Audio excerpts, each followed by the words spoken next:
going on, growers? It's James Prigioni coming to you live from Jersey. Today, me and Tuck are going to share with you how to grow a persimmon tree and why everyone should be growing one. Let's go!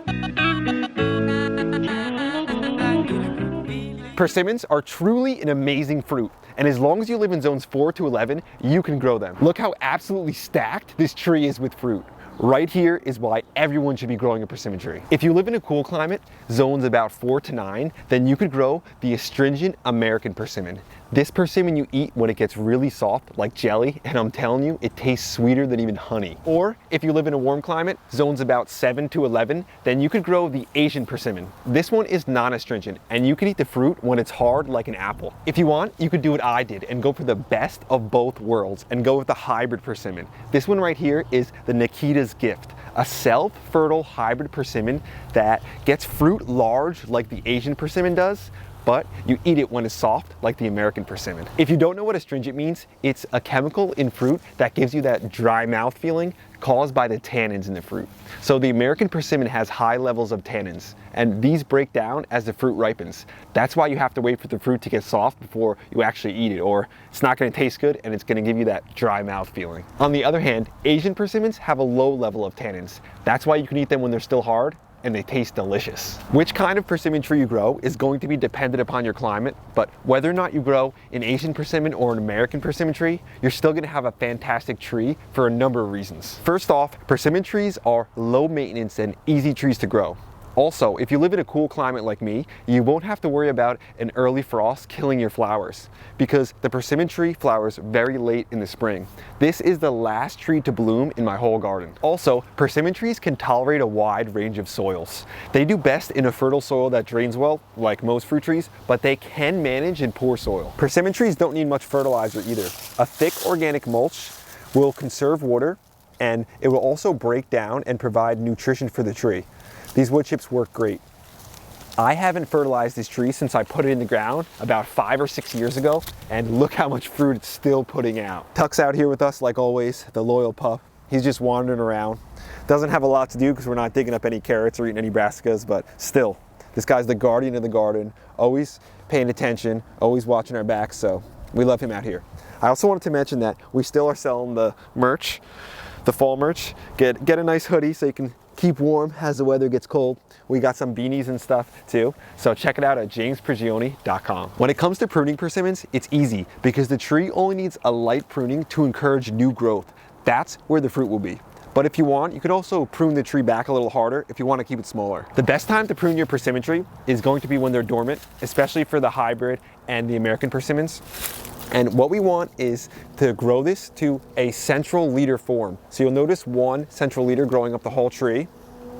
Another important thing when you're growing persimmon trees and most fruit trees is to encourage wide branch angles. So we want the angle of this branch from the central leader to be at least 60 degrees. So a wide branch angle like this makes for strong branches that can hold a lot of fruit.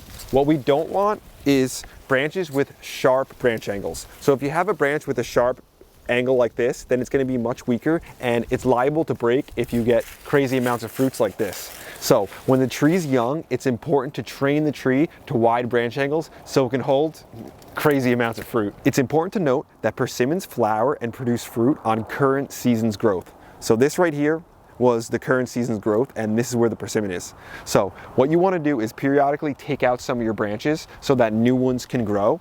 And also what you want to do is head back some of your branches. So you want to cut some of your branches back like this. What this will do is it will encourage more lateral growth, and then you'll get more fruit. Just as pruning is important, thinning your trees is also super necessary after your trees have flowered and fruited. So you can see how much fruit this tree has on it, and I have already thinned this thing. If I didn't thin this tree, there would be a few adverse effects. If I allowed this tree to produce all the fruit that it originally had on it, what could have happened is it could have broken some of the branches because of just the sheer number of fruit and the weight. That's why having wide branch angles is important. Another thing is, if I didn't thin this tree, the fruit would have been even smaller than it is on here. So what we want to do is thin the fruit so we have some fruit that gets really big instead of having just a really lot of fruit that stays small. And the worst thing that could happen is if you don't thin your trees is your trees can skip a year of production. So if we thin our trees out, then and they don't overproduce, then the tree should produce fruit every single year. But if we allow all the fruit to stay on it and it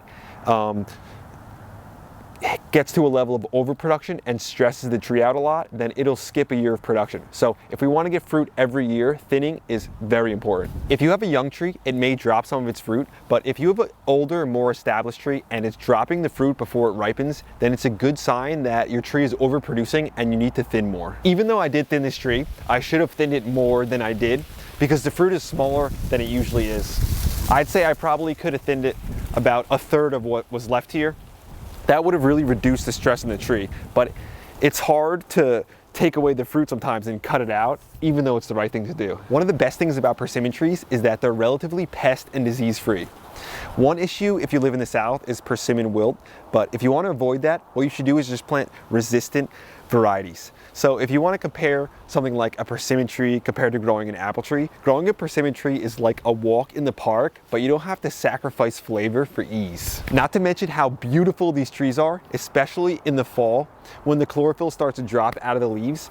They get this like yellow orangish color. It almost looks like the tree is on fire. It's just absolutely breathtaking to see in real life. One of my favorite things about persimmons is the fruit ripens and is ready to eat when everything else in the garden is finished, all the other fruit. So when the season feels like it's almost over, the persimmon tree comes through with its impressive array of production and beauty. There's a reason I stuck it in the front corner of my food forest. So at this time of year, every time I look out the window and every time I come out the back door, I get reminded that every season has its gifts. For the astringent persimmon like this, the Nikita's gift, it'll start to ripen when the frosts come. So the exposure to cold causes cell damage. This releases ethylene. This ethylene helps to ripen that persimmon. So now that it's nice and ripe, we're gonna crack into it and see how it actually tastes. Let's open this baby up. Another way to ripen these persimmons is to actually put them in a bag. I'll show you later. Oh my gosh. Look at that thing, it's like jelly. Absolutely stunning to see, but let's actually get a taste and see how good it is. You gotta grow fruit at home to get this kind of persimmon. Oh my gosh. So sweet, and then it's, like I say, sweeter than honey. Almost has like a fruity, like citrusy, almost kind of flavor. But just, I mean, it's hard to say with words. It literally just tastes like I would think a persimmon honey would taste. So good. If you don't want to wait for the frost, a good way to ripen the fruit on your own is the same way you ripen green tomatoes. So you can take a container or a brown bag, take your persimmons, put them in a bag, and then put an apple in that bag. The ethylene gas given off by the apple will help to ripen those persimmons. This way you could extend your harvest over a bigger period of time. If you have, you know, a lot of fruit just like this one, you don't want it coming all at once. So you could ripen them earlier, the same way you do your green tomatoes. Overall, in my opinion, persimmon trees are the kind of tree that everyone should have in the ground. You only need one if it's self-fertile, and maybe two if you need one to pollinate the other. Not only will they provide you with beauty, but they'll provide you with consistent, delicious harvest late in the season, not to mention how easy they are to grow. That's today's video, growers. Thanks for watching. I hope you enjoyed it. I hope you got something out of it. I hope me and Tuck encourage you to get a persimmon tree in the ground. Again, it grows in so many different regions. It's such a fun tree to grow, and it's amazing to have that fruit late in the season. It's just awesome. You'll notice I used some Felco pruners.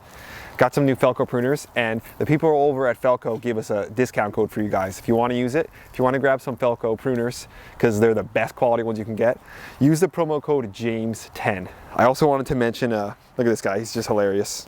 He's always got to come in for the final shot. Yeah, he's shining. The sun's going right on him, and he looks so handsome. Love this guy. Also wanted to mention to check out some merch at jamesprigioni.com. If you want a sweatshirt, if you want a beanie or something, just something to support Team Grow. And I also wanted to thank one of our new channel members, Jersey Dix 1. Thanks for being a part of Team Grow. Thanks for having your hand in everything we're doing back here. It's very cold out. The cold weather has definitely come. We've got the double layer on the hoop house, but it might be late in the season, still getting fresh fruit and still growing fresh greens. James Prigioni and Tuck will be back at you again real soon. We out.